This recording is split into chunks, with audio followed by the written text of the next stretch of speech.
तो दोस्तों ये है हमारे पास 850A रीवर्क स्टेशन मशीन। ये जो असेंबली मशीन है इसमें जो प्रॉब्लम है वो पहले मैं आपको दिखा देता हूँ यहाँ पर कि इसमें कौन सी प्रॉब्लम आ रही है।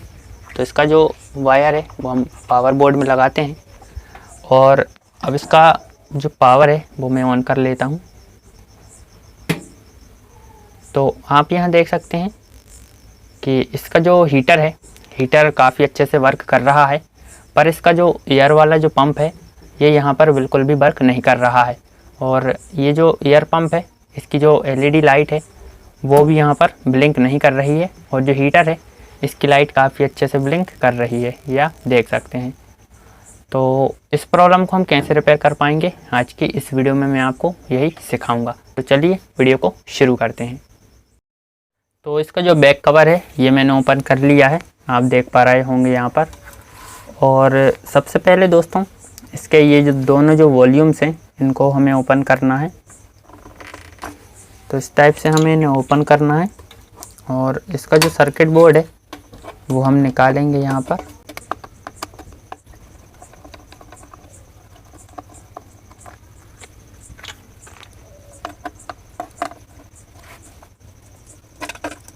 तो सर्किट बोर्ड हमने ओपन कर लिया है और ये है दोस्तों पंप के जो कनेक्शंस हैं वो ये हैं, यहाँ पर आप देख सकते हैं। पहले हम इस पंप को डायरेक्टली चेक करते हैं कि पंप तो ख़राब नहीं है। तो यहाँ से ये जो वायर है पहले मैं डिसोल्ड कर लेता हूँ इन वायर को। इसके बाद हम जो आगे का फॉल्ट है वो देखते हैं, यदि पंप सही हुआ तो आप वीडियो में। तो यहाँ पर ये जो पंप के वायर हैं पहले इनको हम डिसोल्ड कर लेते हैं, आप देख पा रहे होंगे यहाँ पर। इनको पहले मैं डिसोल्ड करूँगा। तो ये हमने डिसोल्ड कर लिए हैं पंप के वायर, ये आप देख सकते हैं। तो यहाँ पर जो मेरा सीरीज़ बोर्ड है इसका वायर मैं लगा लेता हूँ। तो वायर हमने लगा लिया है, सीरीज़ बोर्ड का जो वायर है। चलिए अब डायरेक्टली ये जो पंप है इसके वायर हम लगा के देख लेते हैं।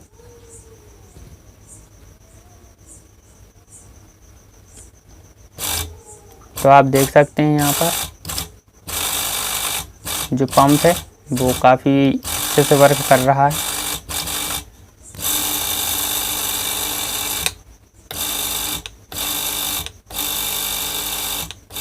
तो दोस्तों ये जो पंप है ये चालू है, परफेक्टली वर्क कर रहा है।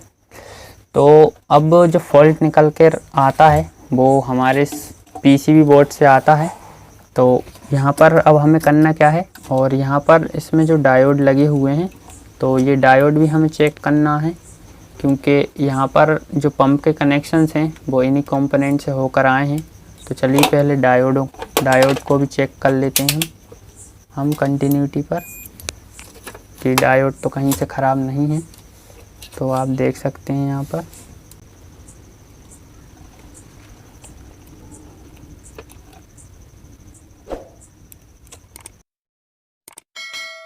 डायोड भी ठीक है। अब दोस्तों ये जो बड़ी वाली रेजिस्टेंस है ये 33K की रेजिस्टेंस है। तो मुझे अब इन रेजिस्टेंसों को भी चेक करना होगा, बड़ी वाली जो रेजिस्टेंस है हमारी।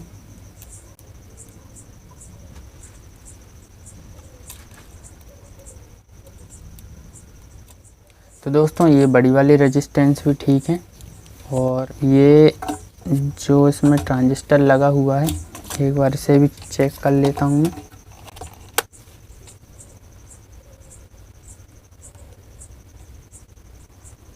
तो दोस्तों यहाँ तक तो सब कुछ ठीक है, और अब इसके जो वायर हैं ये हम वापस लगा लेते हैं।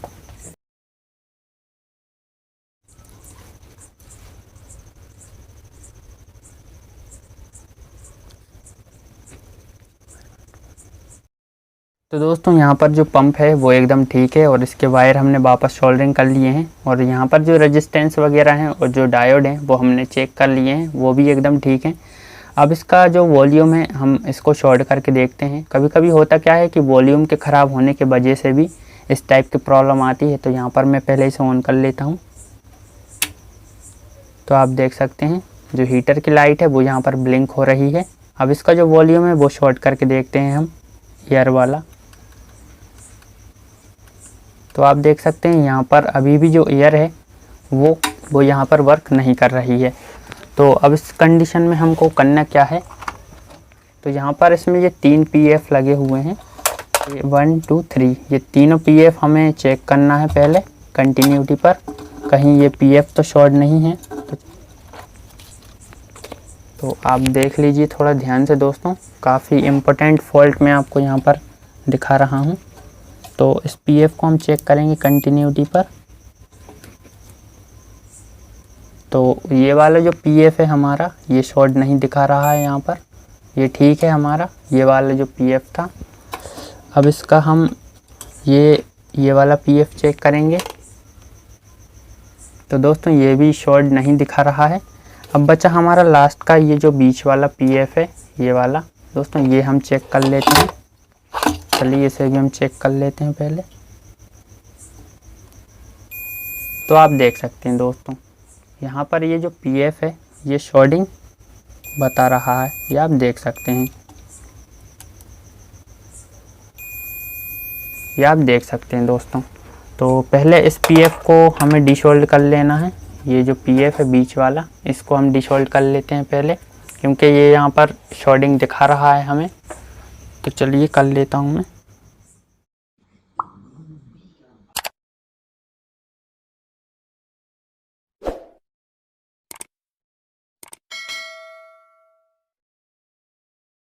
तो ये रहा दोस्तों, ये जो PF है ये मैंने निकाल दिया है, आप देख सकते हैं। और इसका जो नंबर है दोस्तों वो है 473 के। तो इसकी कंटिन्यूटी हम चेक कर लेते हैं पहले। ये आप देख सकते हैं दोस्तों, जो PF है वो फुल शॉर्ट यहाँ पर दिखा रहा है, ये आप देख सकते हैं। तो बेसिकली ये जो PF होता है, ये हमारा ये जो सर्किट बोर्ड है इसकी प्रोटेक्शन के लिए होता है। यदि कभी भी हाई वोल्टेज आता है तो ये PF शॉर्ट हो जाते हैं और आगे जो कंपोनेंट हैं इनको ख़राब होने से बचा देते हैं, इसलिए ये शॉर्ट हो जाते हैं। तो चलिए पहले अब इसी कंडीशन में हम ये जो हमारी SMD मशीन है इसे ऑन करके देख लेते हैं। वैसे इसे यदि हम नहीं भी लगाएंगे तो भी कोई प्रॉब्लम नहीं है, बट प्रोटेक्शन के लिए होते हैं जैसा कि मैंने आपको बताया है, इसलिए हमको इन्हें लगाना पड़ेगा। और ये PF आपको कहाँ मिलेगा वो भी मैं बताऊंगा। उससे पहले इसको हम इसी कंडीशन में ऑन करके देखते हैं ऑन होती है या नहीं। तो यहाँ पर जो मैंने वायर है वो लगा दिया है। चलिए अब जो स्विच है वो ऑन करके देख लेते हैं हम पहले। तो आप देख सकते हैं दोस्तों, जो हीटर है वो वर्क कर रहा है और अब जो मेरा पंप है एयर पंप वो भी वर्क करने लगा है। तो इसे ऑफ हो जाने देते हैं पहले। अब दोस्तों ये जो PF है जैसा कि मैंने आपको दिखाया है यहाँ पर, ये PF हमको मिलेगा कहाँ पर, तो ये PF हमको मिलेगा दोस्तों, ये आप देख सकते हैं, ये जो सर्किट बोर्ड है ये है हमारा LED बल्ब होता है जो उसका सर्किट बोर्ड है। तो इसमें भी सेम नंबर का PF लगा हुआ है 473 के। तो आप देख पा रहे होंगे जैसा कि। तो चलिए पहले मैं इसको डिसोल्ड कर लेता हूँ यहाँ से और इसको फिर हम लगाते हैं हमारे SMD मशीन में। तो आप देख सकते हैं जो नंबर है मैं आपको ठीक से दिखा देता हूँ पहले। ये आप देख सकते हैं, ये भी 473 के है और ये भी 473 के है। तो PF को लगाने से पहले आप देख सकते हैं चल लिखा हुआ है, तो इस यहाँ पर वो PF हमको लगाना है। और इस PF को लगाने से पहले मैं आपको दिखा देता हूँ कि ये जो बनके का रेजिस्टेंस है आप देख सकते हैं यहाँ पर, ये पूरा जल गया है। तो पहले इस रेजिस्टेंस को भी हमें चेक करना होगा कि ये रेजिस्टेंस तो ख़राब नहीं है। तो चलिए पहले इसको भी हम चेक करते हैं। तो ये रहा मेरा मीटर, आपको देखने में परेशानी हो रही होगी तो दोस्तों आप थोड़ा एडजस्ट कर लीजिए। तो अब इसको हम 20 पर सेट करते हैं, 20 के पर। और चलिए अब इस रेजिस्टेंस को पहले मैं चेक कर लेता हूँ।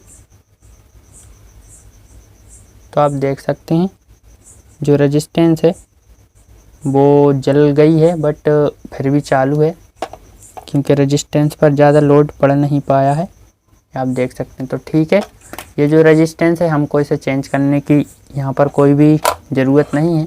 अब जो PF है हमारा ये हम चेंज कर देंगे यहाँ पर। तो चलिए इसको हम चेंज कर देते हैं। यदि हम इसको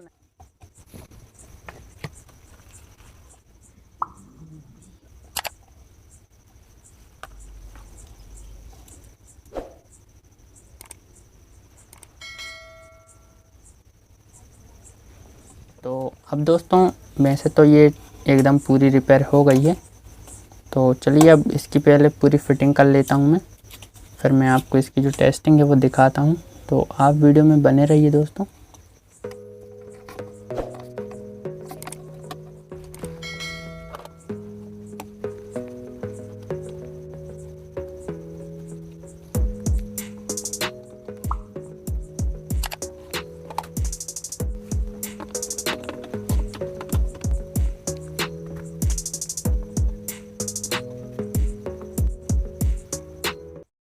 तो दोस्तों यहाँ पर जो मशीन है इसकी फ़िटिंग हो गई है। चलिए अब इसका जो पावर केबल है ये लगा के और इसकी जो टेस्टिंग है वो करके देख लेते हैं।